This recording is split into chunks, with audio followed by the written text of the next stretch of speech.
and welcome to the United Touring Championship live from the Red Bull Ring in Austria for round 11 and 12. I am James Parfitt, and joining me in the booth this evening is Zach Sweeney. Track length today, guys, 4.28 kilometers. Depth, city of Spielberg in Austria. We are on the Grand Prix configuration. So we do only have 7 corners, a few straights, and a couple of wiggly bits get us through the, and well, it's going to be an absolutely incredible week. So the format for this evening is a sprint race of 11 laps, and then we go in the feature race of 15 laps, plus the mandatory drive-through that these drivers have to take, and that will be this racing. And don't forget, for the will be a full reverse. Now we are here at round 11 and 12. We do go to Phillip Island on the 10th of December for round 13 and 14. And then we round out 15 and 16 on the 17th of December. That will see the return of the mighty Eagles. Guiding you through that one. Will be live from Oran Park. Now, I think it's time to bring in Zach, have a chat about last time out in Monza. Zach, good evening. How are you, young sir? I'm doing pretty well, thank you very much. So, now obviously, I was away at Monza. I was down in the sunny south of England in Portsmouth. You and Biggles were on the mic. What was the story of Monza then? Because I've heard it was quite eventful. Yeah, that is probably the bluntest way you can put it. I mean, anyone who is watching along today, who was there a couple of weeks ago, will know just how interesting, I think, is the politest way to say how it went at Monza. Of course, we didn't have turns 1 and 2 as you would normally see them on the Grand Prix layout at Monza. We completely skipped them, went straight on turn 1. It was at Curva Grande. And that opened the opportunities for some interesting shenanigans, let's say, in terms of that one. We also modified the Roger chicane for turns 2 and 3. They were a lot faster in the minimum corner speed you were going to carry through. They were a lot less tight as well. Hardly a chicane, really, more just a bit of a kink that you go through on the left-hand side. And again, that did open the door for some let's just put it into the nicest way as possible. Just some really big crashes. We saw in the open that we had Scott McFall in race 1 have a pretty big off after sort of settling into 2nd or 3rd place. But yeah, the race itself was just a whole sort of attrition-based affair. You really had to just be in it and to win it. I think at some point, that race 1, we only saw sort of 4 or 5 people actually make it to the checkered flag on the lead lap. A similar story over the course of race 2 as well, though the big name that made it through the majority of both races pretty much unscathed was Olivier Boltonic. I think it was a 2nd and a 1st, I believe, if memory serves me correctly. I haven't quite double-checked my facts. But it was... 2nd and 3rd. 2nd and 3rd, I was close enough. 2nd and 3rd, so 2 podiums over the course of the 2 races, and that was definitely sort of the big name over that event, because they were the only one that was able to solidify a decent result over the course of both races and just be consistent. But Monza was definitely a big learning opportunity for a lot of people to realize how difficult it can be to race quite cleanly in these touring cars, how prone they can be to crashes as well. But we're back to normality here at the Red Bull Ring. I think it is just a sense of relief for some drivers to come back to a normal circuit after sort of having a week off and get back into the swing of things. Monza really was an anomaly in terms of the track on the calendar, but yeah, they've got it out the way. The flashbacks hopefully have subsided by now, and they can return to getting on as normal. Absolutely. Right, guys, we will give you a quick rundown of the current standings at this moment in time. Scott McFall is leading the way on 158 points. Olivier Boltonic in 2nd on 145. Dan Mould in 3rd on 126. Callum Reid Garton on 109. Chris Byram on 91, tied with Lewis Archer in 5th. Mark Draper in 7th on 85. Nilton Carvalho on 77. Mikael Lees on 75. And Dominic Herbert rounds out your top 10 on 60 points. I hope you are settling in comfortably, guys, because we are going to have hopefully an amazing race. We do have a lack of cars on grid at the moment, but that could be the World Cup taking place currently at the moment as well. There's no other leagues have suffered with World Cup running currently at the moment, but that is not something that me and you can do anything about, Zach, is it really, the World Cup running at the same time?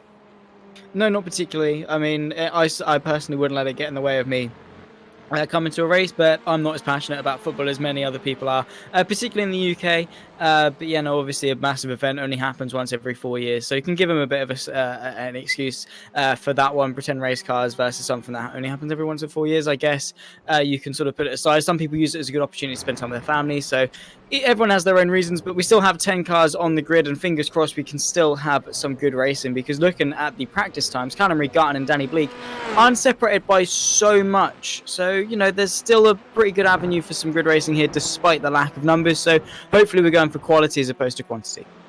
Hopefully we will, and it's going to be one of those amazing races that we are hoping for. Full reverse grid, that does mean that we'll obviously have the 10 cars that you can see currently on track that will basically go through into the race. So at the end of the day, we will bring you all that we can, and hopefully keep you up to date with everything happening. We have some close racing now. We do have obviously Callum Reed-Gutton on track as well. Now Callum Reed is, well, he's coming to this series and he kind of let it alight a little bit, isn't he, Zach, really? He's been up and around the top of the timing tower pretty much week in, week out. Pretty much, yeah. He's had a sensational sort of run of form as of late as well. Is one of those names up there with the likes of Scott McFall, Olivier Boltonic, who you come into a race meet and be like, okay, yeah, they're going to do well, purely because of their reputation, how they've been able to handle themselves. Callum Reed-Gutton, I do remember, did quite well when we went to Donington. I'm not quite sure with Brands Hatch. I think he also did quite well there, but every race he's participated in, he's sort of been quite a spotlight name, and I'm sure that's going to be no different here at the RedBull Ring, particularly because we don't have any Scott McFall, we don't have Olivier Boltonic, we don't have Dan Mould or anyone else really you would expect to be higher up in the championship. So for Callum Reed-Gutton, this is pretty much handing him the win on a silver platter. Hopefully those around him are going to make it slightly more difficult than that, but in Callum Reed-Gutton's head, it's like, okay, some big names are out of this should be mine to win. Yeah, it's just a good time out in Donington. He taking the both wins Brands as well. So, you know, he ain't no slouch. We are aware of this, and I'm expecting good things there as well. You know, I know we've got a couple of drivers. Olivier Boltonic is in the Sim Expo in Germany. So let's see who else is there as well. If you are out in the Sim Expo in Germany, congratulations. I didn't get there myself this year, Zach. Not something that you wanted to attend? I didn't know it was going on, personally. I didn't look much into it, and I don't think my parents would be too happy with me taking a good old holiday by myself down to Germany. So no, I'm still at home, unfortunately. But in the future, definitely something I'll look into, because just a nice little trip. It's yeah, it is good that you get these sort of land events hosted and things like that. Everyone can go, and it just goes to show the progress in the sim racing.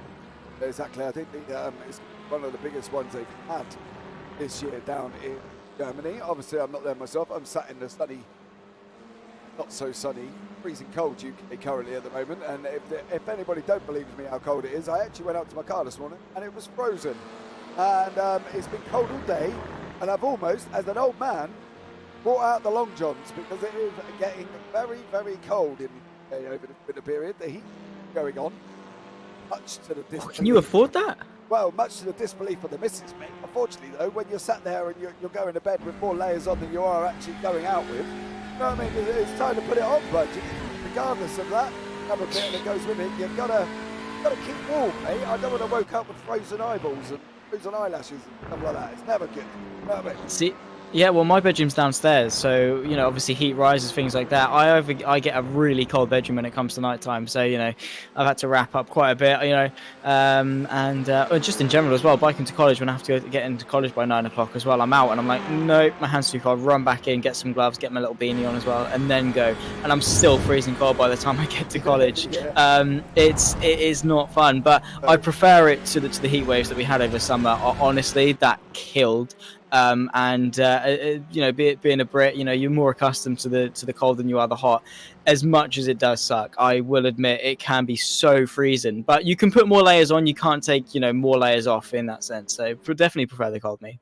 Hey, I'm with you only because in the summertime, there are periods of life in the summertime where I end up being that I'm allergic to wasps.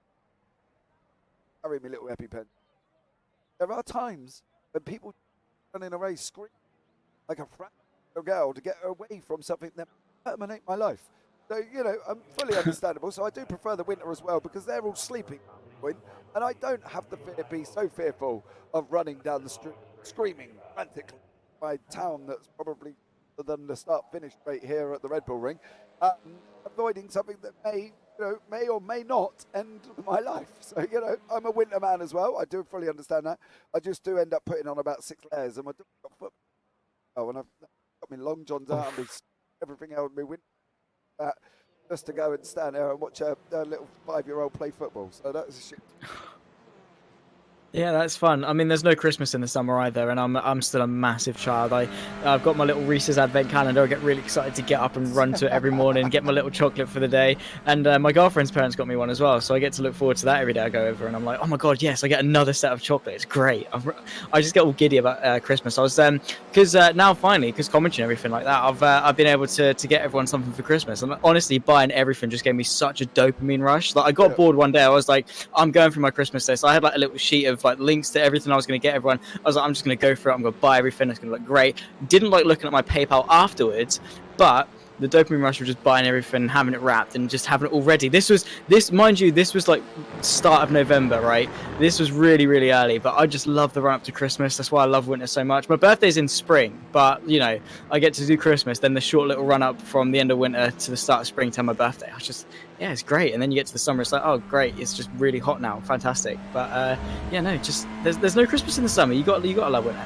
Yeah, you do, to be fair. You know, we did a bit of Christmas shopping today, went off around the garden centre, had a look at all the little Christmas displays with the moving reindeer and whatnot today. So that was all good. And picked up some little ornaments. So I'm not quite sure if they're on the tree or not. I'm sparing that because no, they're not on there yet. They must be still in the carrier bag that we brought them with.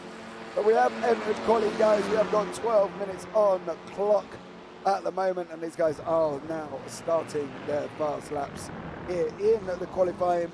So we will keep an eye and see how they get on. Now, the thing with okay, so what we find that is the Red Bull Ring for love or hate track. Now, some people love it. Simplicity, not very difficult. You know, there is literally about 5 right-handers and about 4 left-handers, and that's practically about it, including the few wiggles that are in the middle. But it's not everybody's favourite track because of the shortness of it, because as we know within iRacing, the track limits are tight, so tight here as well. You dip one little tyre on the curb, and before you know it, you got an off track. And what's your opinion of it? Because I don't mind this circuit. I've got to be honest, some of my best racing I've had here has been here at the Red Bull Ring, along with Interlagos. But what's your opinion of the Red Bull Ring? Do you love it or do you hate it? I love it. I like the Red Bull Ring so much. I think it's a sensational circuit. You know, you've got the 3 back-to-back straights, followed by a relatively heavy braking zone for each of them. The undulation of the circuit, how it flows quite nicely as well, which is difficult for a circuit that's so heavily straight dominant.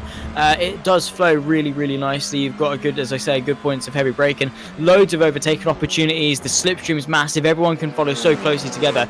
And I've also just got some good memories at Red Bull Ring, which I also think does play a big factor in how much you like a circuit, because, you know, it doesn't matter. You know, it could be tipped to be the best circuit in the world, but if you've had some bad experiences there, you're just going to naturally take a distaste to it. So yeah, definitely one that I do like, purely because of just where it is, the location it's at as well. It just makes it a pretty circuit to look at. But yeah, I don't get the hate for the Red Bull Ring. I think it's similar to the Hockenheim actually. Some people don't really like the Hockenheim, and again, I just don't get that. Yeah, I think that's the thing. The poll is up in chat as well, guys. So if you are here and want to get involved, do you like the Red Bull Ring? Yes or no? We have got Callum Reid-Garland set in purples currently at the moment as well. He's coming around the final corner, down through Red Bull Mobile it goes. He kind of like come off the gas, point the car and aim away, then hit the accelerator and hope the car holds on the outside curb before you venture into trouble. And Callum Reid-Garland goes in pole on a 1:40.87. That's two seconds near enough faster than Mikel Lees in second place here. Like, you know, when you kind of see that, it's tough to look past CRG, isn't it? Because he just seems to be so quick. Yeah, and 1.2 seconds around the RedBull ring is a lot of time. As we say, there's only, 9 or 10 corners with a bit of squiggly bits. So, well, I guess 9 if you don't count turn 2, because it's not really a corner. You're not on a bike. But yeah, you've only got 9 opportunities to really make up that time. So 1.2 seconds is huge. You're losing what? Let's just call it a tenth and a bit every corner. That's massive. We're seeing Adam McNorley make up some time to bring it under a second, but that's still pretty huge. So fingers crossed, someone can get onto the back of Callum Reed-Gutton and put some pressure on. Fingers crossed for some promise in the race. Right now it is quali. No one's really benefiting off any slipstream or anything like that. When we do get into the race, whoever qualifies in second, third, etc., are going to benefit off that slipstream. And fingers crossed they should keep him, keep him with his leash on and not let him get too far away. A little bit worried now he's got purple in sector 1 again. Mind you, he did have a yellow sector 2, but not by much, mind you. But I'm just... Oh! Hold it.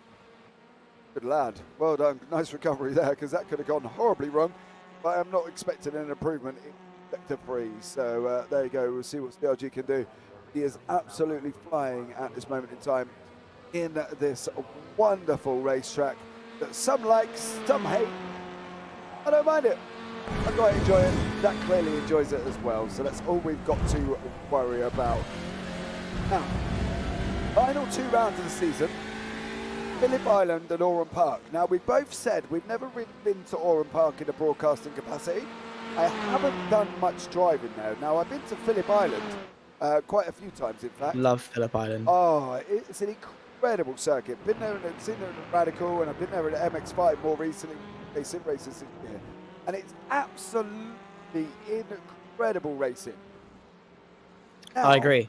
Yeah, I think we're going to be in for an absolute incredible final 2 rounds, I think. And that's going to be the thing. Phillip Island's fast flowing, it's got it all, hasn't it, really? And what are you most looking forward to in the last 2 rounds then? Are you looking at Oran Park or are you looking at Phillip Island? Because Oran Park... we both haven't really been there in a broadcast capacity. I definitely haven't. I can't actually remember any leads or anything, any broadcasts that I've done in Oran Park. I don't know about yourself. Have you been there, Zach? No, never. Honestly, I only know about it because, so some good people I do commentary with, Lewis McGlade, Cameron Roger, they like to take the mickey out of the fact that I don't know many circuits outside of Formula 1 ones. So they take some sort of screenshots of a circuit and like, where's this? And if it's an F1 one, I'll be like, oh, it's this one. If it's one I'm familiar with, I'll be like, oh, it's this one. And then they showed me a picture of Oran Park. I was like, I've got no clue. Absolutely no clue. And they were like, fair enough, because it's now a housing estate. I was like, oh, it's a housing estate, brilliant. But yeah, no, I'm looking forward to Oran Park because it is just a step into the unknown. Has Callum Reed-Gutton just gone even quicker? Yes, he has, up into the 39s now, which is sensational stuff. 1.5 seconds clear of Michael Lees. But yeah, no, I'm looking forward to Phillip Island because it's something I'm familiar with. It's a track that I know will deliver good racing. But also Oran Park, just for that step into the unknown. Not too recently, I had my first experience with Mosport as well, and that did not disappoint. So I do love learning new tracks, seeing what they do have in store. But yeah, Oran Park, it's an interesting one we don't see often too often in sim racing, because yeah, it's just sort of out the way, and obviously now it's not actually a real circuit, so yeah, it's just sort of there. If you want to use it, you can use it. But yeah, I'm just looking forward. I'm stoked for the last 2 rounds because of the championship, the racing that we've had all throughout the last sort of what's been now 9 races. I think this is 10 and 11. So yeah, last 9 races. Yeah, 11, 12. So we've had 9 and 10. So we've had 10 rounds currently at the moment. We're on 11 and 12. So we've got 4 rounds to go. And I think that's going to be the interesting thing here. We're trying to keep an eye on Sean Roberts at the moment. Danny Bleak has gone. He's got greens on the board as well. So we'll follow Danny through across the line. See where he ends up. He ends up going second on a 140.8. The fear for everybody else is the gentleman at the bottom in the pole position. What is going faster in sector 2, which is going to be even harder for them. But I think regarding tracks, it's going to be an interesting last 4 rounds, really, because obviously 2 rounds per circuit, guys, if you're wondering why we're talking about that. Phillip Island, amazing circuit. Be interesting to see what these drivers can do. Oran Park, I think, to be honest, I'm going to have to watch it back because I'm more gutted that I'm not actually there that week. And obviously, the DLG goes quicker again on a 139.6. So that's one I'm definitely going to look forward to watching back, because I want to see how that kind of comes across on a broadcasting point of view. Get what I mean? Yeah, I mean, there's plenty of circuits that do have like some good, really, they've got a good reputation, but when you put them on a broadcast, they're not fantastic. I take the Nürburgring for example. I've never really had a great race there on the actual Nordschleife layout, not on the GP circuit. I think that's a great circuit, but for the Nordschleife itself, I don't think it delivers the best of racing in the world. It's just there for its character, its consistency, its challenge. So yeah, definitely can see that there are a lot of circuits that don't usually deliver on a broadcast that are still loved. But yeah, we'll just have to see how it goes. It's the finale, of course, of what has been a fantastic championship for the UTC. So definitely will be a lot at stake, and I'm gonna guess quite an unfamiliar ground for a lot of these drivers as well, because of the fact that it is just a circuit that's tucked out of the way, doesn't even exist anymore. So yeah, I can guarantee that most of the drivers on the grid at the time, it would have been sort of their first time actually racing at that circuit. I think that's going to be the thing. From the Nordschleife point of view, I've had a couple of barnstorming weeks more recently, last Thursday as well, but then they were radical. Starboard, 4 wheels go-kart, literally, that's about it, with a bit of an aero wing on the back.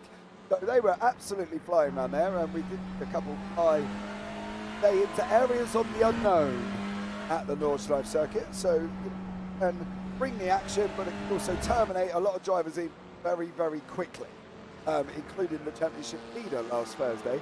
They got terminated by about turn 5, I think it was, after the start. So unfortunately for him, yeah, he ran wide and he went.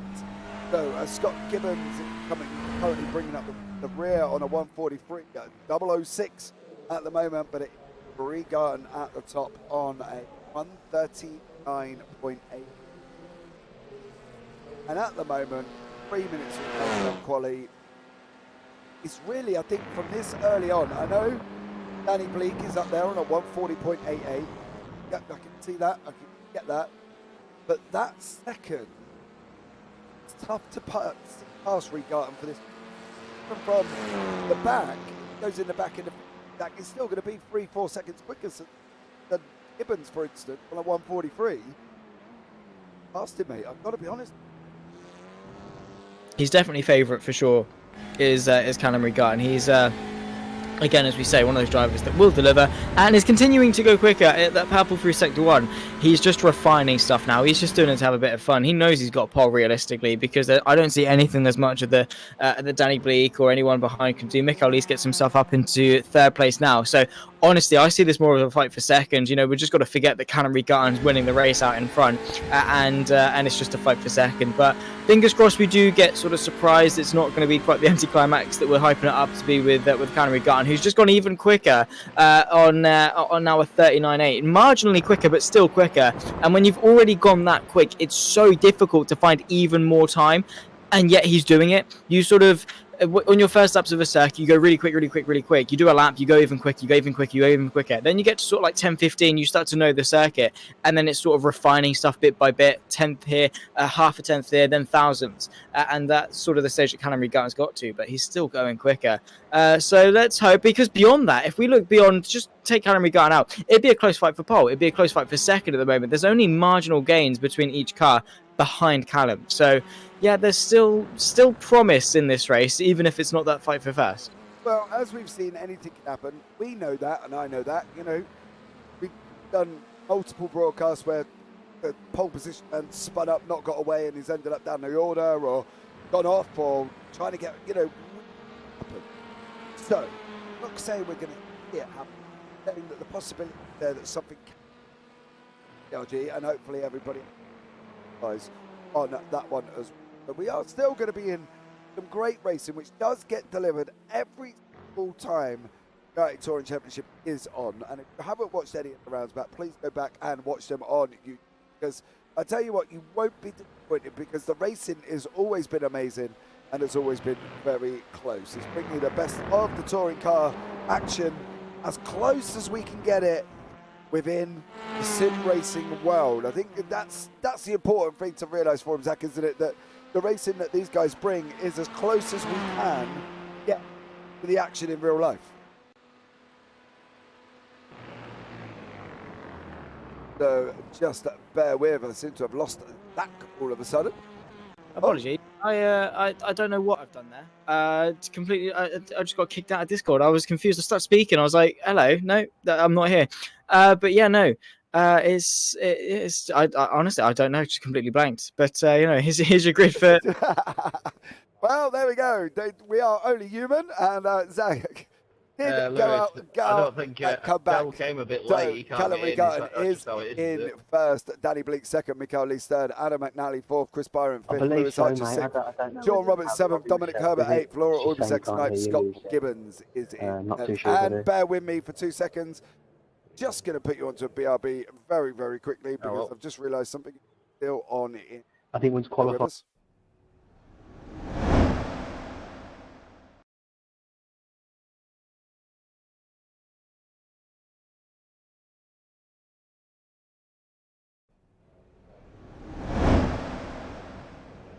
Okay, we are back just in time for the start. I do apologise for that. Obviously, where I managed to get very few moments of driving this week, I left voice chat on and not that on as we go in.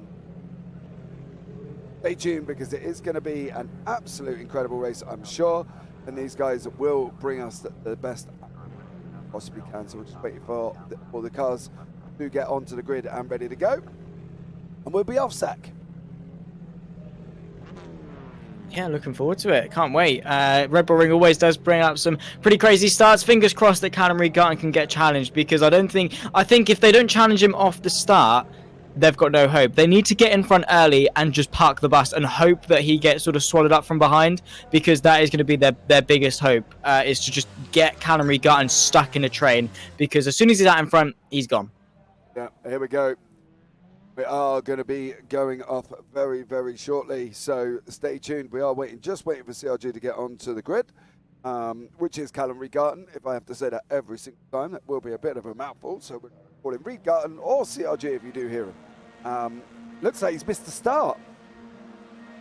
Okay, so five lights are on, and it looks like Callum Regarden has actually missed the start and is not here in the session whatsoever. So the man that we fought, there's incidents already at the beginning. Oh no! Danny Bleak is in the wall already. It looks like Callum Regarden has managed to come back into the session and is currently coming out of the pits, but it's Mikael Lees who's taking the victory. If Regarden's ever going to set himself a challenge, Zach, it's going to be now. I thought he was doing it to have a bit of a laugh to start from the pit lane and come back through, but no, he's completely fluffed up. I don't know what's happened, whether he ran to the loo before the start or something. Easily done, fair enough. But now he's got really a challenge on his hands to climb his way back up. If anyone can do it, CRG can do it. There's Sean Roberts going a little bit slow coming off this start. Unfortunate for him. Same too with Danny Bleak as well, who didn't quite get off to the best of starts. But Mikael Lees, Chris Byram having some pretty good starts, up 2 and 3 respectively. Dominic Herbert up 4. So some really good gainers in the opening moments because of that early lap carnage. But now, because of Callum Regarden's misfortune, we are actually sort of slightly pleased about that. Not to miss, wish any misfortune on Callum Regarden or whatever. It just means that now we've got a pretty close fight for first. Yeah, absolutely. It's going to be an absolutely incredible one here with Mikael Lees, Chris Byram, Adam McNally, Dominic Herbert, Lewis Archer, Laura Ubasek, Stuart Gibbons, Sean Roberts, Danny Bleak, and CRG is coming through Worth now on that rundown into Rin this time around. But it's all going off. Mikael Lees out in front currently at the moment. As you can see, the gainers are on the left-hand side. You can see there as well, Dominic Herbert, the biggest one, gained 4, but that will be an off-track for Mikael Lees because they can't run too wide in that section. Laura Ubasek is having another battle here, trying to chase down Lewis Archer from the Cuda Works team as well, Zach. Pockets of battles going on. We've got first, second, third. Byram just looks like he's just gone up the inside of turn 1 there of Mikael Lees. Lees has lost not only one, but has lost another position as well because Alan McNally has just jumped him as well. We'll stay on board with the leaders for a minute because it looks like it could get spicy on this run up into Remus, the tight right-hander with a dip on the inside here. And these guys have got to be careful, Zach, to get this going up through this turn.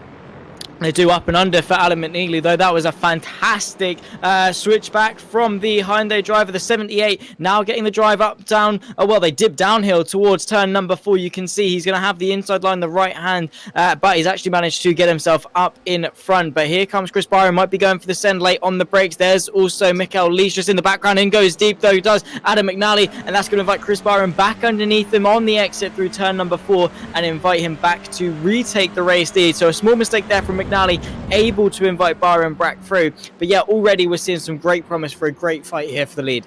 Yeah, absolutely. So we've got cars coming through. We're going to put 1, 2, 3, and then 4 and 5. But look like it could come together very, very shortly, which is Dominic Herbert and Lewis Archer. I know there's been a lack of practice time for a few of these drivers this week. Everything's been taken precedent at the moment with Christmas and everything else. Kagan Spark, good luck. Have fun to all drivers. It should be an absolutely incredible race here this evening. And at the moment, but only second time, Chris Byron currently out in front, and he's looking like he may be able to get another victory, and that pleases me no end.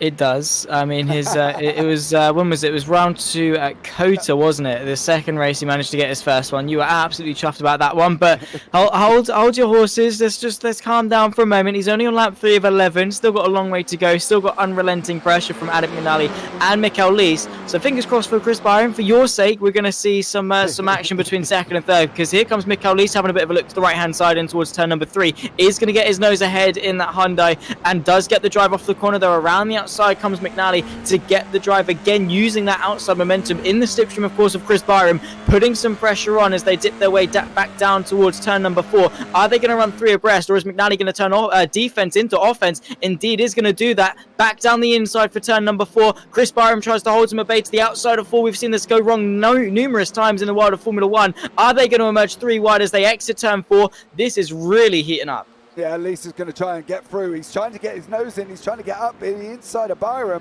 That's going to be the best run going down into the second part here around the big ball and around through Worth they go. Byron takes that inside line. Lisa's trying to follow him through. They've got to get McNally out a little bit further to be able to run around the outside. And at the moment, Lisa's swapped back. And the 2 drivers from Excite have managed to get into 1 and 2.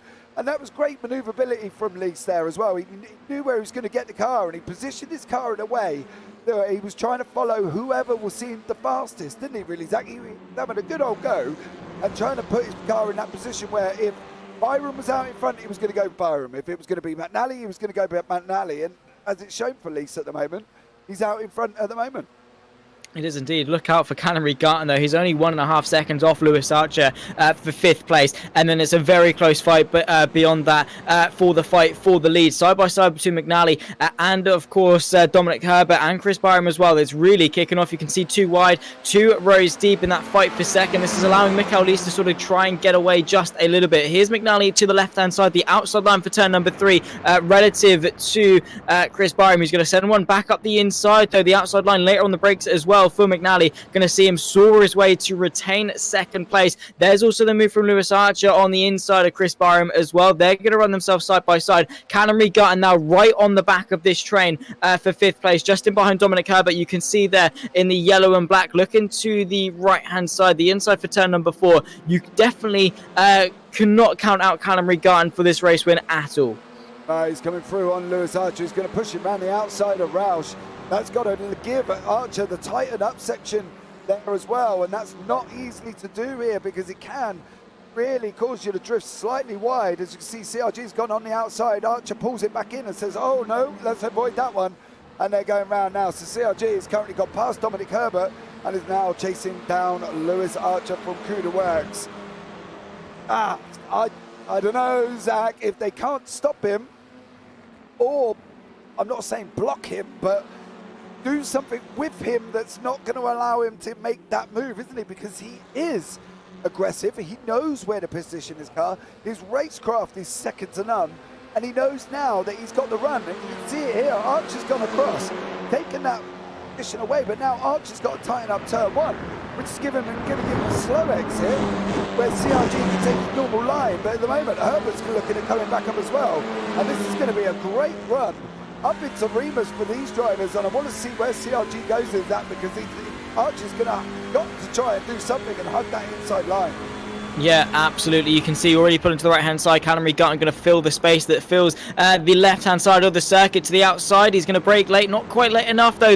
Using that outside swing, going to try and get the drive off the corner, though. Now emerges side by side with Dominic Herbert as they, again, run their way down this back straight towards turn 4. Dominic Herbert has backed out of it, though. So CRG still to the left-hand side. Just got half a car length ahead. He's got to be brave on the brakes. He's got to saw his way around the outside. Lewis Archer still looking keen on the inside, getting pushed through by Dominic Herbert. It must be said as well that Callum Reed-Gutton gets the drive off turn 4 through turn number 5 in towards this double left-hander infield section of the circuit. Callum Reed-Gutton surely has to consolidate this place, indeed does. And there's one thing Callum Reed-Gutton has relative to everyone else, and that is confidence. He's coming off the back of a pole position 1.5 seconds clear of second place. He knows he's quicker than all of these people. He knows he's got the pace to win this race. He knows that he sends a move and he will get it stuck. He knows that he's going to get through this pack of cars. He is so confident in his stride. That is something that not anywhere else on this pack of cars can boast. They're more worried about Callum Reed-Gutton getting through. They're looking in the mirrors. Where's Callum? Oh my God, what are we going to do? Am I going to win this race? Whereas Reed-Gutton's like, cool, yeah, no, you guys have been squabbling amongst yourselves. I've not even made the start of this race, and I've got a shout for the win. So for Reed-Gutton, he's got this one in his pocket. So as long as he keeps it nice and clean and keeps it tidy and stays consistent, I can still see him winning this race by a pretty convincing margin as well. Yeah, Scott McFall is in new chap. Sorry, guys, absolutely ill today. Scott, I feel you, right? I feel you. I'm sat here with the terminology given to me by the wife that says you got man flu. So I do feel your pain, mate, currently at the moment as well.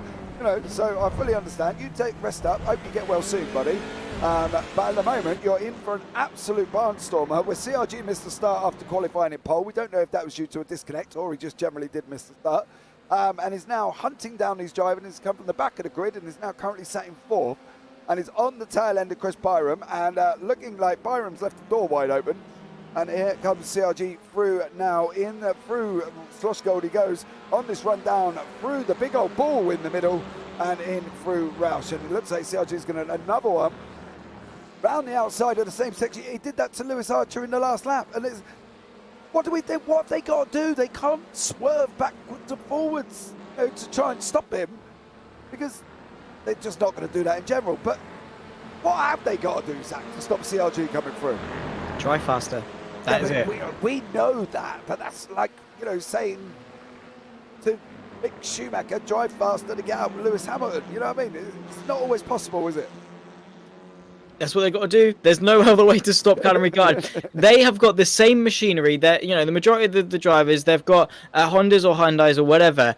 They're in their pocket. They have got the same machinery. Yes, there's some setup tweaks, but they can still do what Callum Reed-Gutton's doing. If he can drive a second lap quicker, it's possible. There's no massive discrepancy as we see Reed-Gutton up the inside of McNally, up in the second place now, and running a good second, 1.1 seconds quicker than the rest of the pack. If he can do it, they can as well. I know that's easier said than done. Different drivers will have different strengths and things like that. But around a circuit like the Red Bull Ring, you should be able to just find something else in you. That fire in you to want to do a little bit better. Here's Lewis Archer and Chris Byram and Alec McNally running side by side. A bit of a look from Byram to get himself back onto the podium. But Reed-Gutton, yeah, he's just head and shoulders above everyone else. There's not really much they can do to thwart his attack. Yes, they can puck the bus. They could, you know, get a little bit more argy-bargy, a bit more aggressive. But even that, Callum Reed-Gutton's already proven that even that isn't going to stop him. He's still got time in this race to take his time just a little bit because of the sheer pace that he has. So for everyone else, their only hope is just go a little bit quicker and try and hope that Reed-Gutton doesn't do the same. Yeah, I'm a little bit worried. Last time out, he was on a 146.6 and Mikael Leist at a 141.84. This gap is coming down at a rate of knots that I think by the end of this lap, we're going to see CRG out in first place. And I think that's going to be the fear for these guys because once he gets there, he's already proven he can come from the back. Is he going to prove that he can come from the back in the feature? Because that's where he's going to be if he takes a victory in this race. I don't know what they've got to do. You know, have a builder in the back of the boot or so, building a wall because something's got to give. And at the moment, for Mikael Leist, it looks like by the end of this straightaway, on that run up into Remus, he's not going to be in the lead of this race. And that's no disrespect to Mikael Leist at all. It's just how quick TRG has been throughout the whole practice and qualifying session. In the least out of order way possible, they just need to unhook the caravan and get a move on, because Callum Regarden is just so sensationally quick. It's almost sort of unbelievable how quick he is relative to everyone else, because everyone else is really close. Callum Regarden is just, yeah, cool, I'm here. I'm just going to do my own thing, turn the corner, get on the throttle, blah, blah, blah, and go. And he's just doing it a little bit better than everyone else is. But Mikael Lees holds on for yet another corner. Already, though, feeling the pressure from Callum Regarden. And as soon as Callum Regarden's in your head, as soon as he's there, as soon as he's just planted the seed, he's staying there. And you cannot get rid of him. He is putting on such a large amount of pressure on Mikael Lees now, who's looking in his mirrors already, thinking of going defensive. And now, Mikael Lees is focusing more in his mirrors than he is on the circuit. That is only going to slow him up and only play more into the hands of Regarden, who is able to use that pressure to get into the head of Mikael Lees. And that, as soon as that happens, he's in a vulnerable state. Mikael Lees doesn't really have much to defend with. He's losing confidence, doubting himself. Even things like this, even a bit of a bump draft from Callum Regarden is him saying, yeah, all right, I'm here, I'm quicker than you, get a move on. And all that is the mind games, and it could, in fact, make Mikael Lees make a bit of a mistake, anything like that. And it just makes him so much more vulnerable and easier to sort of play with, go for the move. And Regarden, yeah, I don't see this this standing staying any longer than sort of one more corner. I think he's... I know people say, and I'm going to put it in a perspective, it's the only way I can put it, really. They say don't play with your food, right? That's what I was going to say. That's exactly what he's doing. It looks like he's playing with Mikael Lees, giving Mikael Lees the bump draft going into the corner. Of course, that's going to give Mikael Lees a big overspeed. Going to possibly miss his braking zone because he's got the bump draft, the CRG behind him. And I don't know if he's holding off just because to give us, a bit of a show, and by the last lap he's going to go through. But I don't. Yeah, it looks like he's the lion playing with a gazelle at the moment. I got to be honest, that he's just kind of playing with it and gnawing on his legs when he could go for the jugular. Really, that's the only way I can put that. And apologies if you don't quite get what I mean by that, but that's the only way I can do it. However, I am interested to see how this freeway battle turns out, because McNally has been right up the back of Byram and Archer's been right on the back of that. So we have got a little bit of a close one here as they come to the end of lap 9. TRG's still behind Lees at the moment. I don't think that's going to change possibly for at least another lap here, Zach. But this little freeway could get spicy, couldn't it, to be honest? Because they all seem relatively around the same pace. They do, and of course Adam McNally is sandwiched between the two CUDA-Works drivers and already under a bit of pressure. Is Lewis Archer going to go the outside of turn 9? That is brave, and not able quite to carry that speed around the outside because it's a much longer way around. But Chris Byram hanging on for the podium, and he's going to be hoping that his teammate of Lewis Archer is able to sort of fabricate a move on Alec McNally. But McNally is so isolated at the moment. He's going to start to feel the pressure. Here comes Lewis Archer having a bit of a look to the right-hand side of turn number 1. Late on the brakes, does get it stopped. And you can see there McNally forced the outer extremities of the circuit, loses a bit of momentum as well. So Lewis Archer might just be able to hang on. Also a bit of side-by-side a bit further back. Stuart Gibbons versus Laura Ubersax. And in towards turn 1, it's Stuart Gibbons that stays in front for now. But yeah, Alec McNally, so isolated when he's all by himself. He's got no one to help him out. It's a 2v1 at the moment for the 78.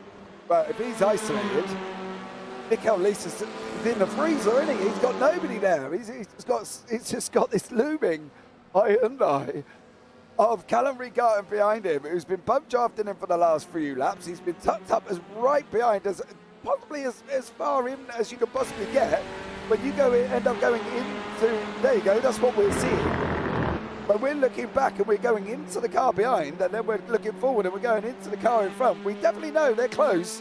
And I think Callum Regarden is, I think he's going to make this move on this lap, Zach. I don't think he's going to hang around anymore. We've played with the food long enough. We've gnawed on the legs. Look at us. Look, we can see the inside of Lees's car. Need to blur this. It's incredible. He's pushing the limits, and with 1 lap left to go, I don't think Callum Regarden is going to be twirling this spaghetti any longer. Yeah, he's been sat waiting for the moment to finally be able to get in front. I think this is going to be it. Now you can see white flag wave, lap 11 of 11. He's going to wait just a little bit longer. He's going to leave it as late as possible, I think, just to make it a bit more interesting. But yeah, if Regan really wanted to, he'd have just gone for this move right now. There's no doubt about it. Final run out of turn 1 and up the hill towards turn number 3. Are we going to see it into the braking zone of here? They're separated by not so much at all. Regan's been waiting for this time and time again, just to see if he can get the move done, or forever he's just been playing with it. Space opens up on the inside, decides not to take it. Is he giving this win to Mikhail Lee? Surely not. I would say I wouldn't think so, because we know Regan is a full-blown racing driver. He knows what he's doing in this car. My fear is, though, Zach, there ain't many passing places left here between here and the last corner. If he's going to do it, he's got to run round. Now, the only good thing about this is, with the others that are above him in the championship, so Scott McFall and Olivier Boltonek, isn't going to lose a massive amount of points, but this is now where we're going to see it. He's going to run round Worth, he's going to run round the outside round Welsh, and, well, there you go. He isn't playing with his food. Yeah, he isn't playing with his food anymore. He's gone for the jugular. Job done there for Callum Regan, I think. Now, I'm interested to see Archer and Byram, how this one pans out. I know they come together in Monza, I believe, as well. And hopefully these two drivers from the same team don't come together again as they go into the final part of this racetrack. We will pick up Callum Regan as they do come on this run down to the line. There is CRG. He's going to come across the line in first place. Mikhail Lee is going to be second, but here's this run from Byron, McNally and Archer. I think Archer may have got a slowdown on that final corner because he did lose that position. There is Scott Gibbons. There goes Laura Ubasek right above the camera. And these guys are coming in for 7th and 8th with Sean Roberts there still going round in 9th place. Okay, so breaking down race 1. We knew it was coming, did it in the final, almost coming into the last sector. It was just at the end of the second sector where he decided to go and make that move. And he still took it by 1.6 seconds. It just goes to show what he had left in the locker for CRG.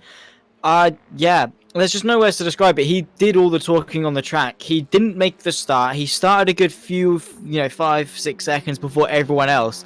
And he still won the race by a fairly comfortable margin. And if he wanted to, he could have got in front 3 laps before that and just taken off. So even now, even the 1.6 second victory isn't telling the full story. If he started from pole, just imagine what he could have done. I don't want to imagine what he could have been. I'm excited for the feature because it's put him further back. But here is the current, current results from race 1. As you can see at the top there is Callum Regan. Miguel Lees in second, Chris Byram in third, Anna McNally in fourth, Lewis Archer fifth, Dominic Herbert in sixth, Stuart Gibbons seventh, Laura Ubasek in eighth, Sean Roberts ninth, and Danny Bleak down in 10th place. So, okay, right, he's gone on, dominated this one around, job done there for CRG. What can they do? What can they do to stop Callum Regan? Is there anything they can do? Apart from drive quicker, please don't say that because we're aware that's what they've got to do. Then I won't speak. I don't know. Don't do that. We don't know, do we? They can form a line across the track, 4-5 wide, and just completely block him. But I wouldn't doubt CRG to find a way through despite that. I just don't know. He's got such a prowess about him that he goes into every corner with such confidence and elegance that he just finds a way no matter what. And you could see his sheer ability just to go into any situation that he faced in that race.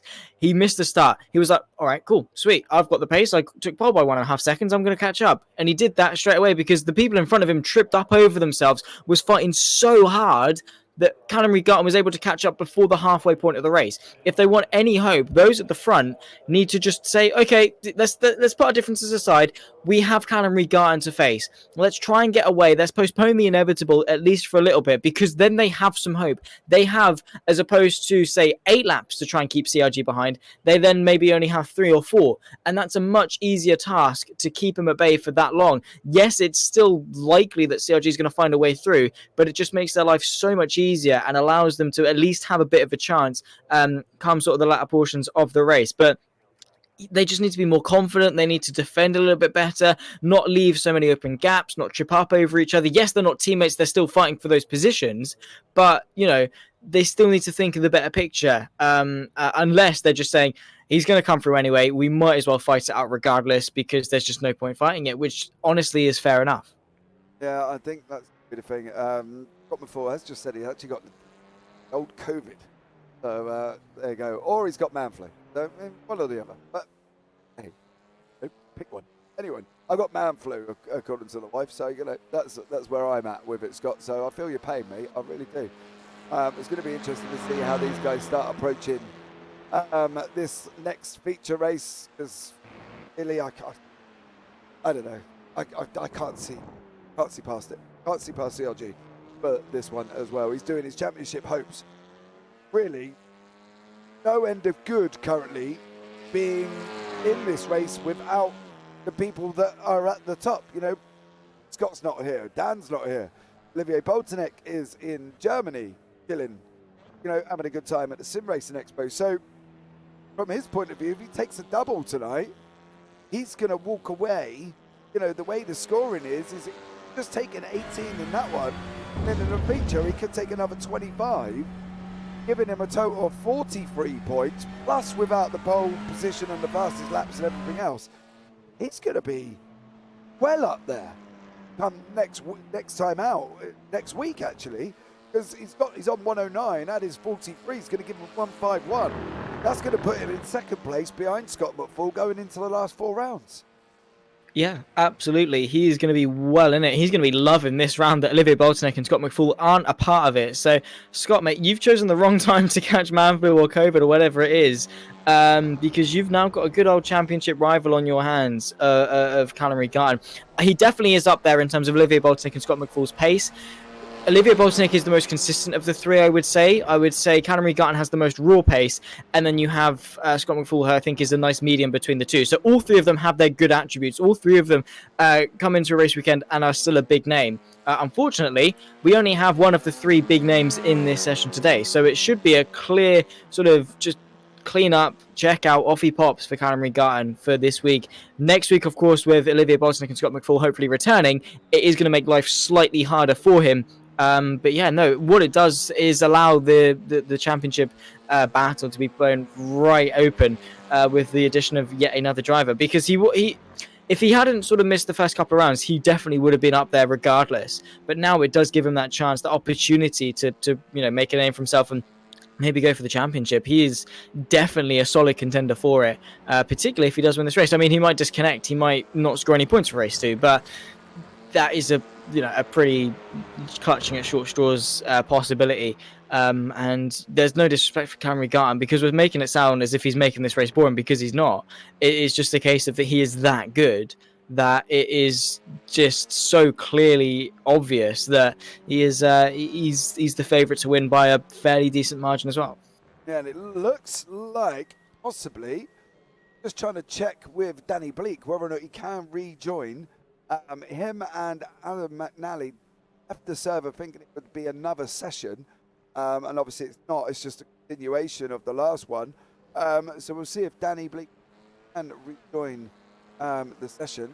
That would be absolutely amazing. However, I did just realise that I've spelled rejoin wrong down the O and the I ran the wrong way, so my apologies. Region for my inability to spell, but I was typing quite quick. So, you know, let's just see what happens, and hopefully these guys may be able to get back. Otherwise, we're going to be down to 8 cars for the feature race, because obviously we've lost some drivers this week. Illness, Sim Racing Expo, World Cup. we've got it all going on at this moment in time, and that's going to probably be the same for the next 4 rounds, I would have thought, because of the way that obviously Winter World Cup that normally isn't in the winter, but if you want to go and hold it in Qatar in the summer, you go and deal with 100-degree heat and run around a football pitch for 90 minutes. Don't get me wrong. I do appreciate these guys get paid 500 grand a week and, you know, should be able to do that, but I really wouldn't want to. So I guess the winter was the best time over in Qatar, Zach. Yeah, probably. Because I mean, even in the winter, it's probably going to be quite hot as well. I mean, we had the Qatar Grand Prix in 2020. Was it 2020? It was 2020, wasn't it? Or was it 2021? Was it was 21? No.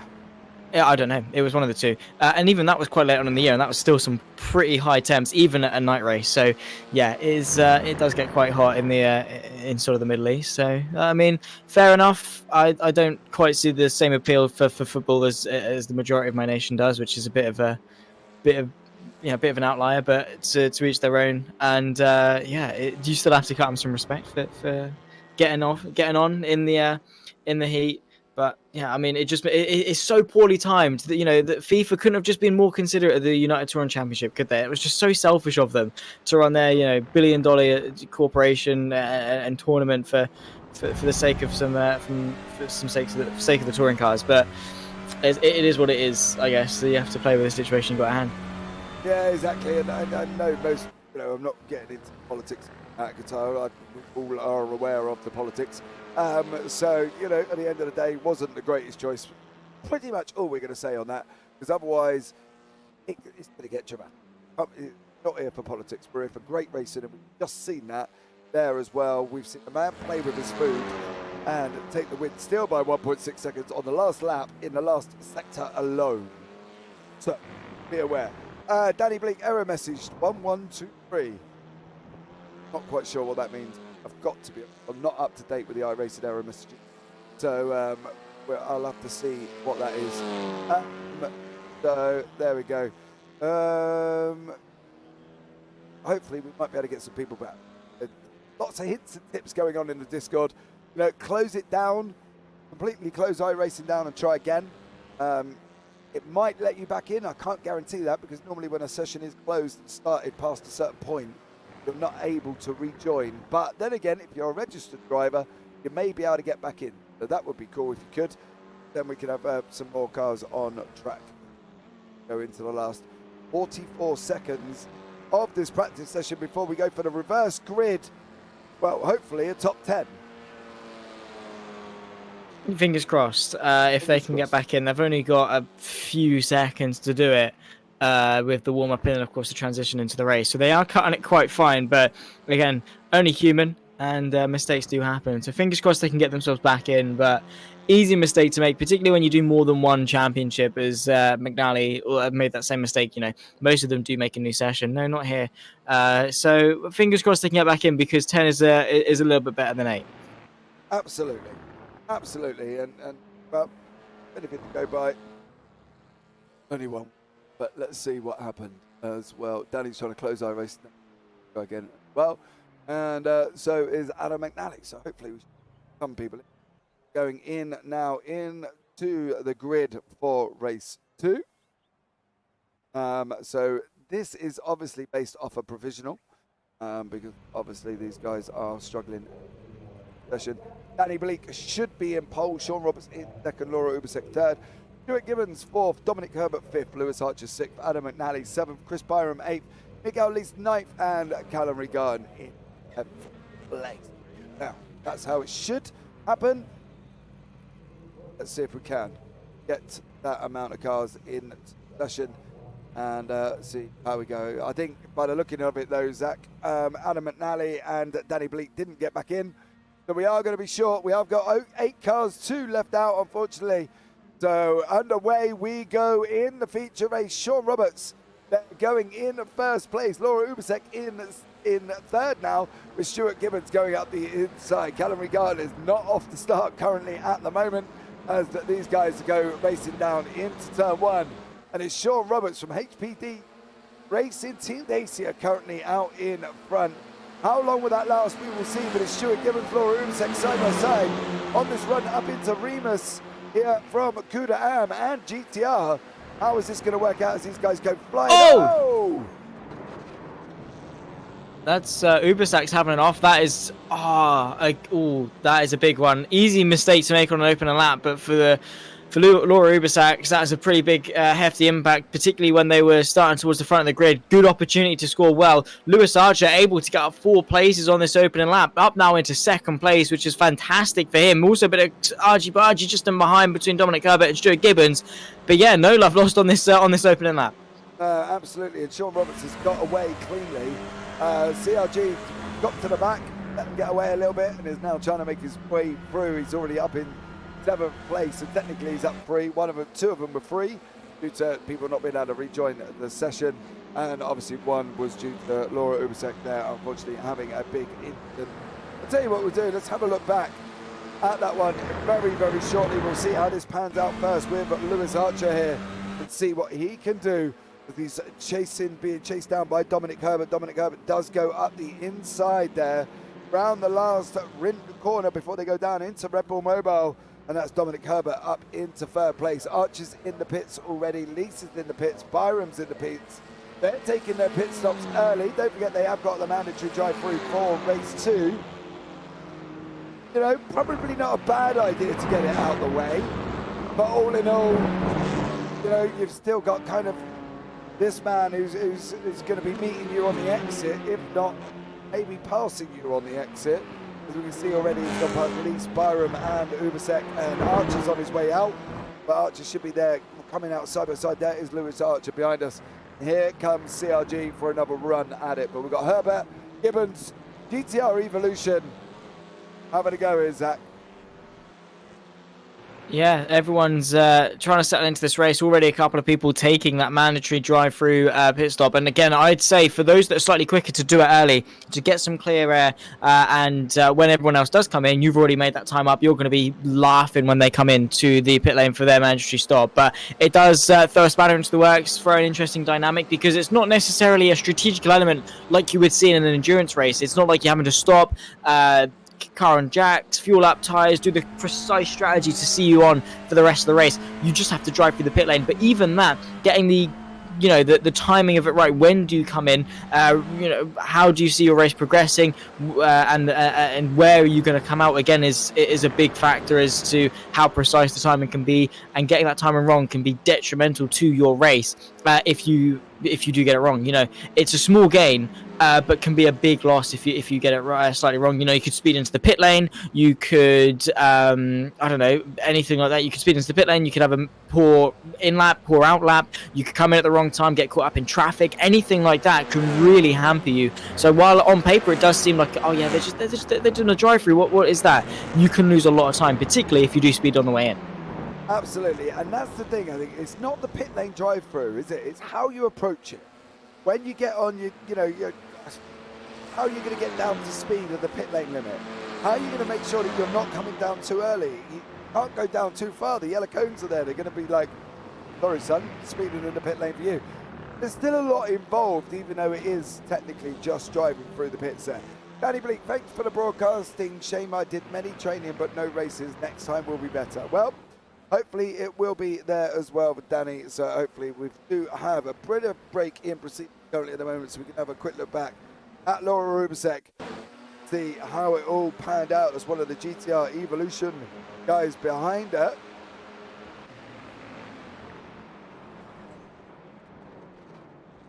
Code, Zach? Usually that's something you can put it down to off the track a little bit. I don't really know what to make of that. We'll take another look as to what happened to Laura Ubersack up and towards turn 3. Just way too late on the brakes, just clipped them at the wrong angle.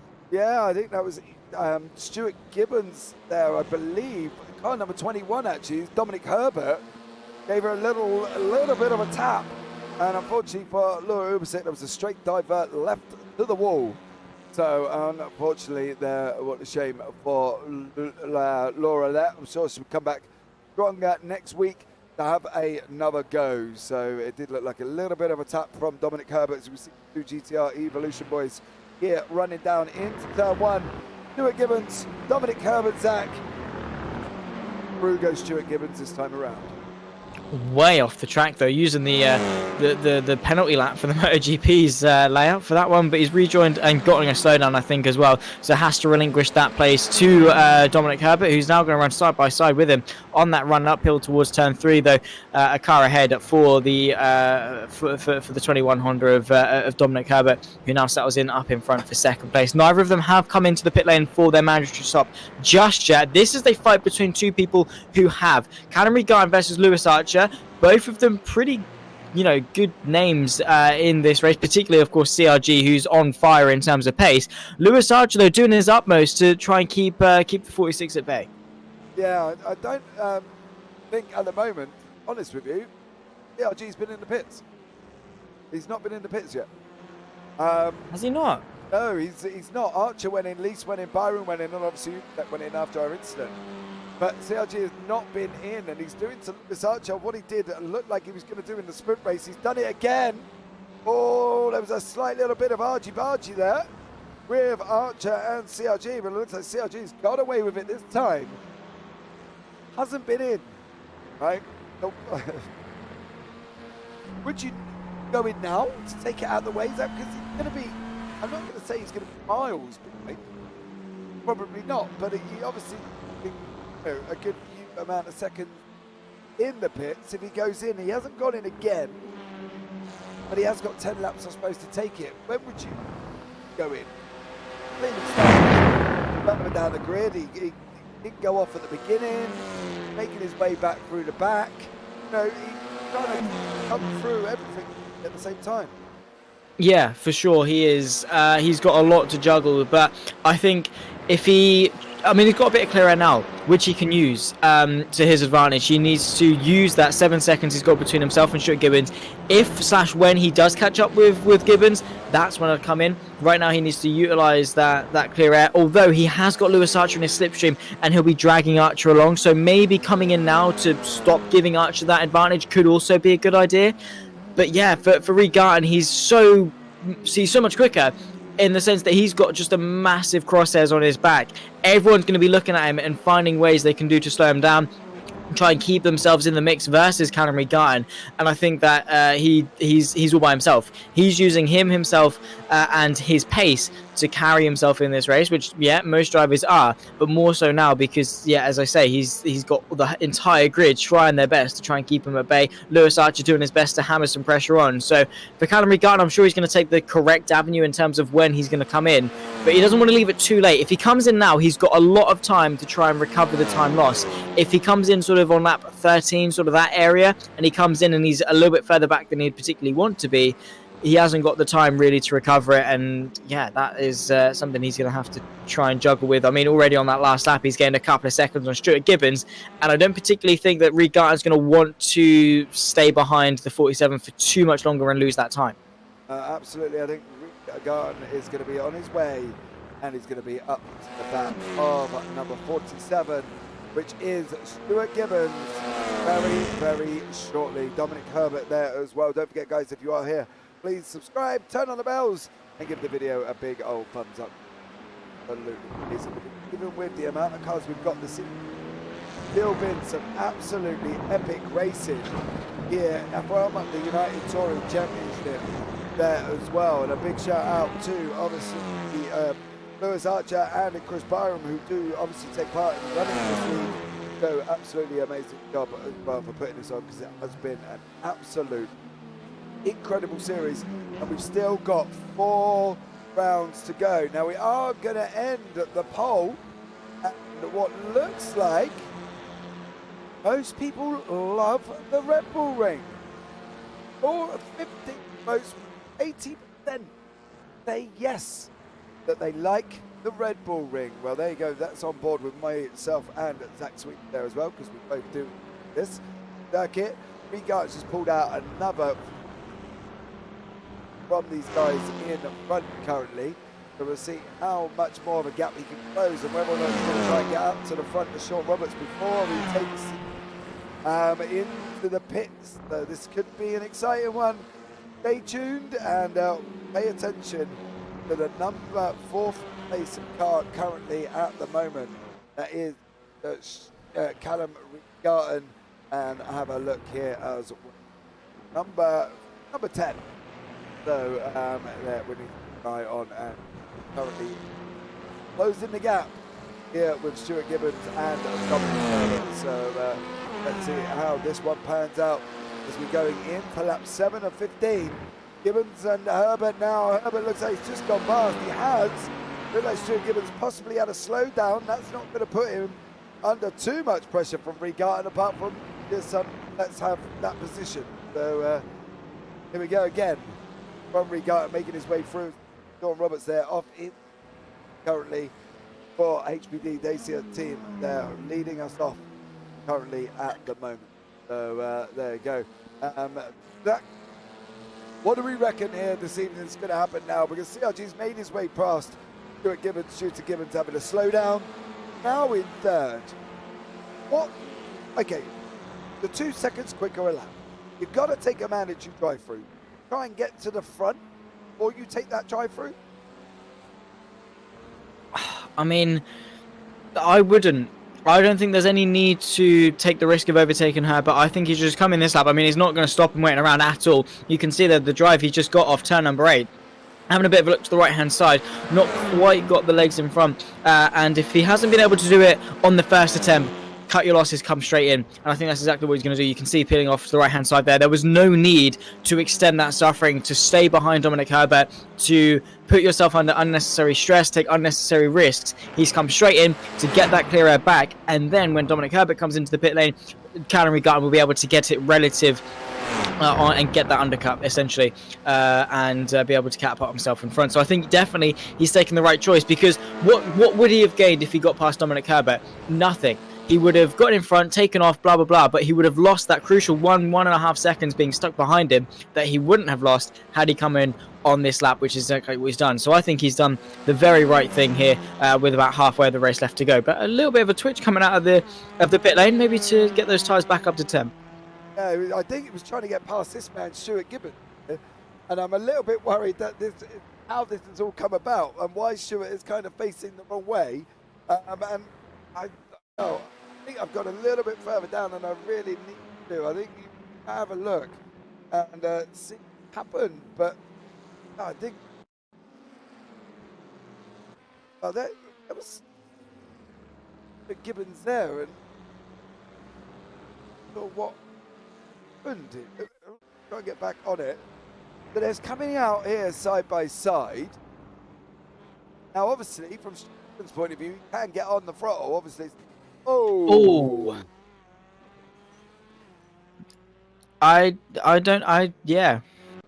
Yeah. That happened.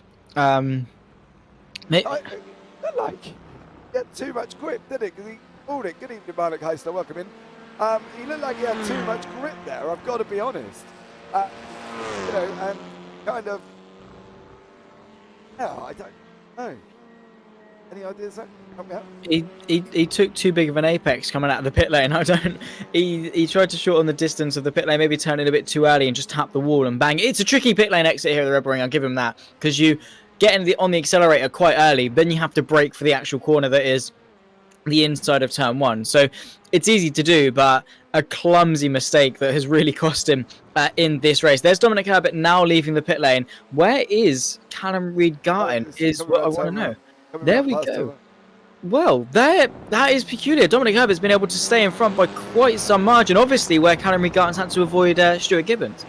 Yeah, I think in a way, Stuart's done him a favour, really, there, Zach, I think. And these guys are going side by side currently. They are indeed. We can see Chris Byram on the outside now of Dominic Herbert, fighting now for what is now 4th place in this race. Of course, still waiting for the drive-throughs to funnel themselves out. Then we'll have a true perspective on what's going on. Lap 8 now with 15. Down the inside comes Dominic Herbert to the inside of 4. And you can see there Chris Byram trying to hang him out to dry on the outside line, trying to get that momentum, but a long way to be stuck on the outside of turn 5. Does give him the inside for the first part of this infield section here at turn 6. Back up the inside comes the Kuda Works driver of Chris Byram, now able to get his car in front. Though, does Dominic Herbert get the switcheroo on this run downhill towards the quick flick of 7? Not quite able to. So Chris Byram in front for now, although 4 seconds was the gap between these guys and Callum Regan at the start of this lap. It's now just over 2. So Callum Regan making some steady progress back into this fight. But they're not helping themselves, are they?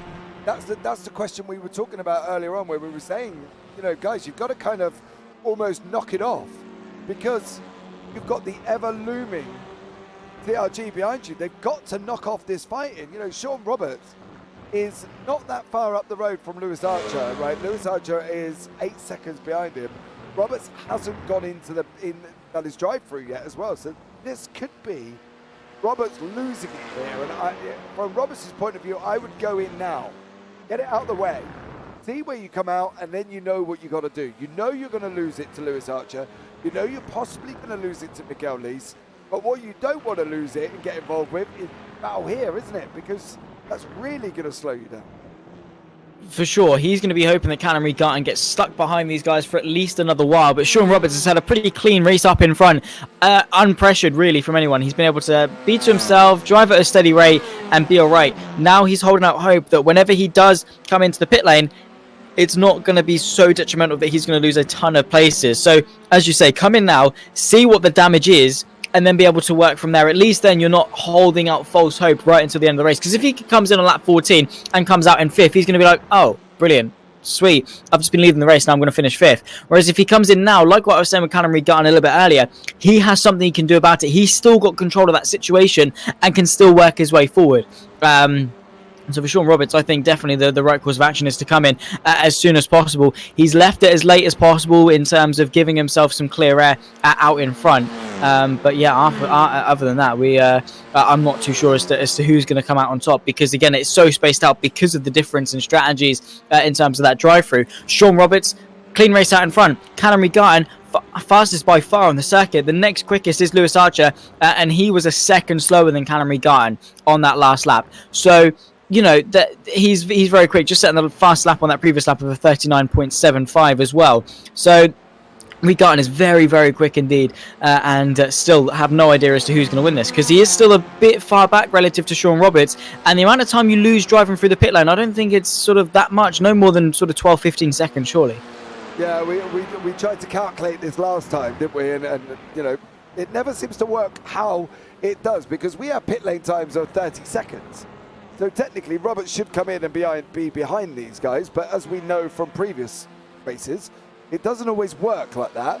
And unless Regan has given himself a big old mountain to climb up in the last 4 laps here, he needs to move, and he needs to kind of get on with it a little bit, because I think this is going to be completely, well, unexpected. Well, there you go, saying that. He's just looking at going around the outside where his favourite, it's almost like it's been his favourite passing position this evening, and he running around the outside of Roush, and then running around the outside into Worth, and seems to, he's got that Hyundai hooked up round there, and he's just carries so much more speed that he gets the job done, doesn't he?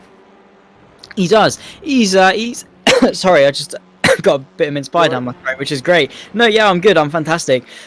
Just very poorly timed inhale there from myself. But no, Callum Regan, he's able to use that outside momentum, particularly at a corner like turn 6, where you can really carry the speed on the outside, carry that momentum. He's got more track, of course, on the outside to use. You can go in a bit deeper, you can turn a bit later, and he's just got the confidence to keep that throttle pinned where other people haven't. And that's really played to his advantage, and other people as well, respect to them, it does take 2 to tango, have given him that space on the outside to be able to do that, whereas they could very easily do the typical style of racing that we're starting to see creep into things now, where it's like, I was at the apex first, it's my corner, where I'm going to run you out of road on the outside, which is just boring. So fair enough for everyone else to sort of give him that space, that margin to find a way through. And also for them, there's no point fighting Regan so much unless you're in a pack of sort of 2 or 3. You're going to be overtaken. It's Callum Regan, and it's only for 4th or 5th place. So there's just no reason to trip yourself up trying to keep him behind, because it's not going to work. You know, Callum Regan is going to find a way through eventually. So they've done the right thing and given him the space. But yeah, he's just got such a confidence about him, such a style in his driving relative to everyone else on this grid, that is allowed him to excel in an otherwise small field. Okay. So this is the current situation, right? Regan is on a 1:39.85. Archer and Lees is on the 1:40s. right? 140.98. So he's a second quicker there. Roberts last time out on a 142. So he's just under 3 seconds quicker. We haven't got long left here, right? As the leader starts lap 12. Then it comes to the end of 12, he's going into 13. He's got a mountain. I'm not saying he ain't going to be able to clear and climb the mountain and conquer the mountain. I'm saying he's got a mountain to have a go at, isn't he? Because, you know, that's a bit of a gap there. I know Robertson's still got to go into the pits, but, you know, let's just see how he gets on here from Callum Regarton's point of view. For sure, it is tricky. It's going to be tricky for him, but I think there's no one else on this grid that could do it other than Callum Regarton. He's the only one that's been so consistent and so quick at the same time to be able to put himself in this situation. Even if he doesn't win this race, right? He started from the back in race 1 and won it. He started from the back in race 2 and is going to do well. With a situation where Olivier Bolsenick and Scott McFall are not here, that's still points. That's still points gained relative to his championship rivals. He has still had a successful evening here, regardless of whether or not he wins. Yes, it's nice to take the victory, take the double win, and get even more points, but he shouldn't shy away too much from the fact that even if it's second or third, it's still not a bad result. So yes, as you say, it's going to be pretty tricky for him to actually win this race, but all he's got now is some clear air, himself, his pace, his car, and he's just going to try and get out and put the lap times in, which is exactly what he's doing. 39.5. That was now 3 seconds quicker than Sean Roberts on that last lap. That's 3 seconds around a 10-corner lap. That is huge. That is, 3/10 per corner. That is massive. You think how hard it is to gain 3/10 over a lap, let alone through each and every corner.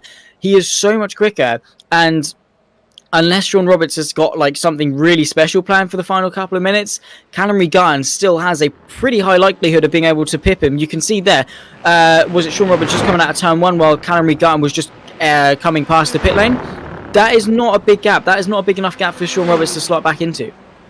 Yeah, he's doing a 139.6. Roberts last time out a 141.69. So near enough, 2 seconds dead. Quicker, 1 point. That's at 39.4. He's 1.4 quicker than Archer. Not so much quicker than Miguel Lees, though. Lees is keeping him a little bit honest on a 143.1. Still 7/10 quicker than Lees. But if anyone is really in the position at the moment, it could be Lees here. He's taking bits out of Archer. CRG's a little bit further back, and Roberts has got to go into the pit. So I think you could be looking at Miguel Lee's victory here. Oh, I could see that happening. I think that Miguel Lees, after the first race, did still show some good pace. Sort of probably easily second best, or at least third best. You've got Callum Regarton, Miguel Lees, Lewis Archer. Miguel Lees and Lewis Archer interchangeable in terms of how they've shown themselves today. But yeah, I definitely think that Miguel Lees could, for sure, still win this race. And if it isn't going to be Callum Regarton, it will be Miguel Lees. Yeah, I think that's going to be the situation here as well. Saying that, though, he isn't close enough to Archer yet. Roberts has gone in. Now, this is going to be the interesting one here. We can see Lees and Archer is looking. Where is Roberts in the pit lane? He's only just started. There goes Archer. Is Lees going to get him? He is as well. What about CRG? He can't hit the gas yet until he hits the green. He's still not there. Just on the top of your screen, he's hit the green now, but obviously Byram's going to be carrying more speed round turn 1, and we have seen what happened earlier on with Stuart Gibbons, and that is Sean Roberts down in 5th place on the last lap. That's painful. But Lewis Archer as well now takes the lead of the race. He did come in, right? Lewis Archer has come in. This is his race then. It's got to be 4 seconds and 1 lap. That is not doable. Callum Regarton might scrape second if he's lucky, but for Sean Roberts, as I said, he left it too late. I don't think there was much more he could have done, but for his state of mind, I don't think that it was this good leaving it this late, and he might actually still lose that place potentially, or might gain a place relative to Chris Byram. But we'll see. There's not long left in this race, and again, he's not given himself that much time to be able to do anything about it. Yeah, I think that's going to be an interesting one here as well. Depends on what's going to happen with CRG and Miguel Lees. CRG there carrying, looks like he's going to be carrying the speed round of double corners that he has made most of his overtakes this evening. Is he going to be able to get Mikael Lees going on that run now into, currently coming on the down into Rin before he goes around through the RedBull Mobile? What's going to happen? Is he going to be able to carry this speed, or is CRG going to be settling for third place? I don't think he's probably ever settled in his life in any car he's been in, so he is going to give him a run down. But here comes Lewis Archer, takes the victory. Mikael Lees is going to get second place, and the surprise CRG in third. Byram is going to come across the line in fourth. Sean Roberts in fifth. And then Dominic Herbert coming across the line in the final sixth place position there as well. Okay, so we got a different winner. It's a little bit unexpected, but let's have a look at the results here for the feature race. Lewis Archer does take the victory. Mikael Lees in second. Callum Regan in third. Chris Byram in fourth. Sean Roberts fifth. Dominic Herbert in sixth. Stuart Gibbons seventh. Laura Ubersax eighth. Danny Bleak ninth. And Adam McNally. Obviously, Danny and Adam didn't take the start. Laura there, unfortunately, having contact with Dominic Herbert going up into turn two. That ended her race. And then Stuart with a rather oddly exit out of the pit lane, I think. That's the only way we could rather say that. And unfortunately took, well, really is himself out. So let's see, guys, if we can get some people in for a chat here as we come to the end of this race. Don't forget, guys, on the 10th, which is next week, we go off again for another round at Phillip Island. And then the week after that, it is Oran Park on the 17th of December. No, okay. So from what we've seen in previous broadcasts, Zach, once you get down to the numbers that we had tonight, and we did have a lot less numbers than what we're expecting, you know, you can get quite boring racing. And even though we still had 10 drivers on track, we didn't get that across the two races. No, definitely not. We still had a good event despite the lack of numbers, and that does tell a lot about the UTC, about the quality of drivers that we do have. And, you know, we had the suspense of Callum Regan trying to find his way through the field. Is he going to be able to do it? You had that sort of know that he would.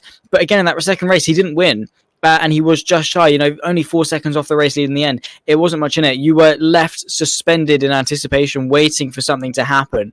And the chances are there were things happen. We had good fights amongst the midfield, fights for the podium in both race one and race two. Particularly race one was a fantastic race. Yes, it would have been nice to have more drivers because more drivers usually does mean more action. But if it was a choice between quality and quantity, I'm choosing quality all day long.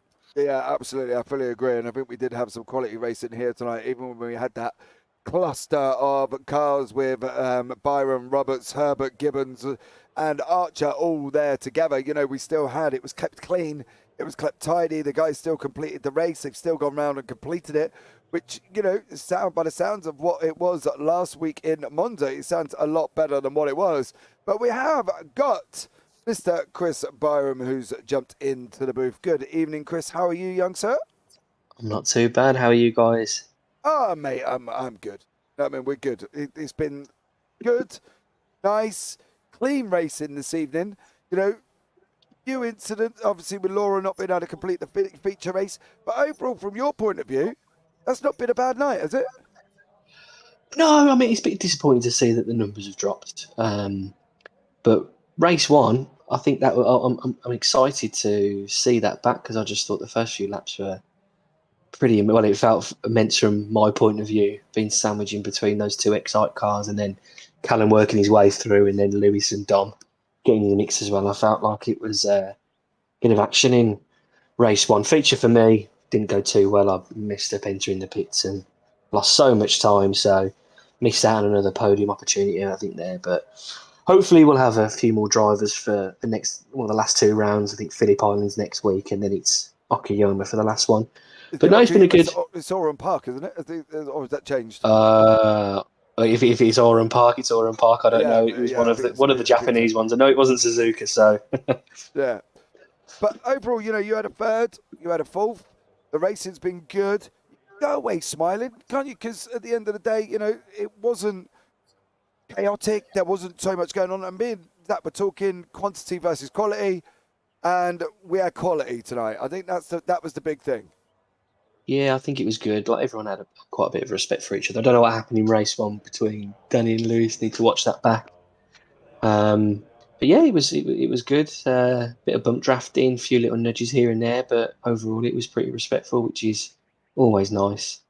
Yeah, absolutely there, buddy. Well, mate, congratulations on your third and finishing in fourth. Anyone you want to give a shout out to before you leave the booth this evening? Same to you guys every week. Do a fantastic job. Always look forward to watching the stream back, and then also to the drivers that turned up. It was even though it was a small amount, I think it was a good event. So no, thank you to everyone. No worries there, buddy. Thank you so much for joining us. I do want to have a quick chat before we bring in CRG. I want to have a talk with this man, Lewis Archer, who went out and he took the victory in the feature race. Mr. Archer, good evening. How are you, sir? Hasn't really kicked in yet, to be honest. I didn't really expect to win. I don't know. You just don't really have any expectations anytime you go out. Sometimes you have to really fight for them. But obviously, we know the grid size was low. But yeah, I expected Callum to do a bit better than that. I just spoke to him. He said he had an issue, pit lane, things like that. So, but no, very unexpected points. Yeah, but it's points that you're not gonna sit here and say. It's like if I come up to you and went, here you go, Lewis, there's £1 million, or you can take £10. You're not going to turn around and say, I'm going to take £10. It's like me sitting there going, well, Lewis, you gained a big chunk of points tonight, mate, because the others people weren't here and we had low numbers, and you now put yourself in fourth in the championship. Nice. I didn't even know that. But yeah, excellent. I mean, yeah. Hopefully have more people turn up next time and a bit more of a challenge. But no, it's still and cracking race one, actually. I had a lot of fun doing that. Yeah, I think that's what we were talking about. I heard Monza was a little bit chaotic at times, and that's what we said. Quality kind of pays off over the quantity, I think, Lewis, and that's what we had tonight was the quality in race one, where we had 5 cars bunched together and still made it through cleanly. We only had Laura in the feature that didn't finish the feature due to a little tag with Dominic Herbert. But that was the only one that didn't finish, but. Other than that, the racing's been clean, hasn't it? It's got to be. I know, we'd love 40-car grids, we'd love 30-car grids, but when you've got the quality that you all finish, race closely, don't have any contact, all complete the laps, surely that's a bonus. Yeah, exactly. So I mean, I always look forward to watching the races back, and I look forward to doing tonight. I'm sure you've done a smashing job and all that stuff, but yeah, decent points. Yeah, absolutely, mate. And as I say, by what the standards are currently at the moment, it does move you up into fourth place. So, Lewis, is there anyone you want to give a shout out to before you leave the booth this evening? Yeah, shout out to Chris, my teammate. We chatted about a lot of changes and things that are coming as season 3 and all sorts of things. So yeah, very much head down with him and Dominic Herbert as well. He's just come onto the admin team, and we'll be catching up with all the stuff moving on. I've only got a couple rounds left now, and crazy we're coming to the end of it. So someone's going to get the big trophy soon, and a team constructors and all that sort of stuff. So a lot of medals to give out, and as we look forward to the next season. Absolutely there, buddy, as well. So much love talking to you, as always, is Lewis. And I'll probably catch up with you during the week, no doubt. Excellent, mate. Have a good one. And you, man. Take care. Right, let's bring in Mr. Callum Reed Garton into the booth. The man who the only way we explained it in race 1 was playing with his food. Hey, me and Zach both didn't have any other superlatives apart from the fact that you were playing, and I think that's the thing, right? But I appreciate, either you missed the start or whatever happened in race 1, you still come through and took the victory. Now, you were 2 seconds quicker than most of these guys on track tonight. What was the thinking going in? Because you dominated quali, shown that in practice, then you're going into a sprint race that you could kind of come from the back and go through. Oh, it's just I saw the numbers today and I thought, it's a bit of a shame because there isn't really anybody to race, sort of thing, like to be interesting. So I thought I'd best make it interesting for people to watch on the stream, and then also give the other guys a chance not to bang my own drum, but it's not fair on them. Do you know what I mean? Like they've practiced throughout the week and what have you. So it was just a bit of fun, mate, just to make it a bit interesting, and so other people could have fun as well. Well, I think that's the thing, and I discussed it with Lewis and Chris, right? And we've talked about it with Zach as well. Monza was a little bit chaotic. We come into this race, we've got 10 drivers on track, so we're instantly sitting there thinking, oh dear, right? You know, Oh dear. oh dear, right? Because 10 drivers can be, if they're spread out around the Red Bull ring, they could be one on each corner, and we ain't going to have anything happen. But we had 5-car battle in race 1. Where cars with the GTR guys battling it out in race 2 in the feature. We had you bringing it, make it interesting, trying to come back through the field as well. The quality of racing was probably better than what it was last time out with the extra numbers. Yeah, you're not wrong. I mean, Monza, it was a bit of a tricky track because obviously the layout that it was, and obviously it's a much tighter circuit. You got more track around Red Bull to play with, but yeah, the overall driving standards haven't been bad from what I've seen. Like I think that they're really good. Like everyone's safe enough to and still be competitive with one another and make it interesting for themselves and challenge themselves and stuff, which is good to see. And it's nice to see that everyone's obviously respecting others as well, which is a good thing. Yeah. So, but I think obviously with more numbers on a particular like the right layout of circuit, obviously it will be better overall anyway.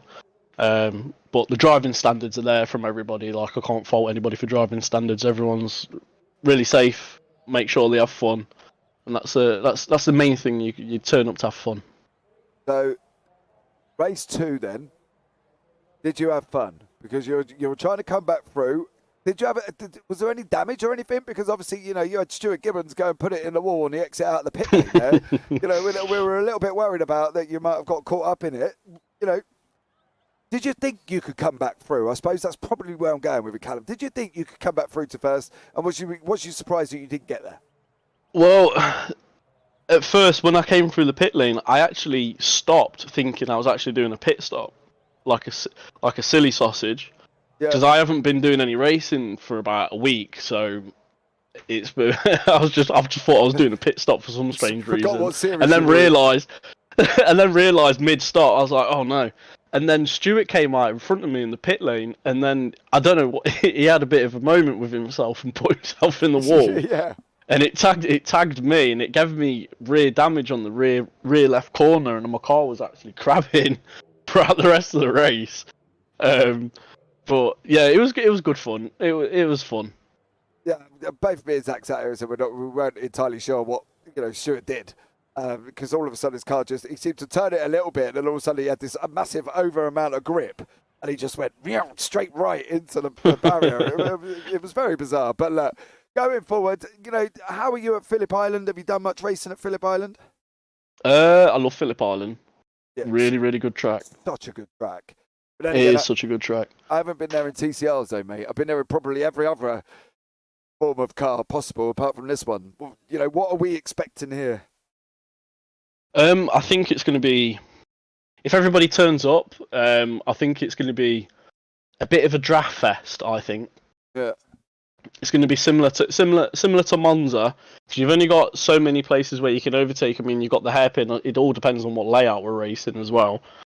And then you got the downhill section, which is really fun. And obviously it'll be interesting to see how the TCR cars run around there, because I haven't driven TCR around there either. So it'll be interesting for sure. It definitely will be, buddy. But thank you so much for joining us again, as always. Anyone you want to give a shout out to before you leave the booth this evening? Yeah, you guys obviously giving us coverage of the race, and obviously to the admins, they do a great job. And thanks to my teammate as well. No worries, teammates. Teammates, much love, and take care, buddy. And we'll speak to you soon. Take care, guys. Well, there you go, Zach. They were all still along the same lines as us, quality over quantity, and we did have quality tonight. I think that's the thing that we can touch on, even with the drivers we had. Yeah, for sure. I mean, again, as I said, I'd much rather have a 10-car fight where you've got, 3-4 people fighting for the race lead than 20-car grid where you've got one person completely dominating out in front. I would definitely rather that, just that sheer intense, feel for the entire race. all the way through. But yeah, no, I really enjoyed tonight, despite the lack of numbers. Yes, it's a little bit disheartening and whatever. It would be nice to have more people on to have both quality and quantity. But, you know, you can't ask for everything in this world. But, you know, it was still a successful evening for sure. We, as I said, we still had the suspense, the tension, the race in action, the drama, the chaos. We had everything, just sort of toned down just a little bit. But yeah, no, it seems that everyone's still buzzing about it. Everyone's still happy about what happened tonight. You know, Lewis Archer was buzzing about his win, kind of Regarten, you know, looking forward to Phillip Island and things like that. There is still that same feel to the season that we had sort of in the opening rounds, which I think is very, very important. Absolutely there as well. So thank you so much for people who joined us this evening. If you are watching it live, don't forget to give the thumbs up and hit the bells for notifications and subscribe. That would be absolutely incredible. Big shout out to Scott McFall. Hope you get better soon there, Bud, as well. Keegan, much love for joining us as well. And Adam McNally and Danny Bleak, who both left the session after race one and could not get back in for the feature. But that is it, guys. We will see you next week at Phillip Island. But for now,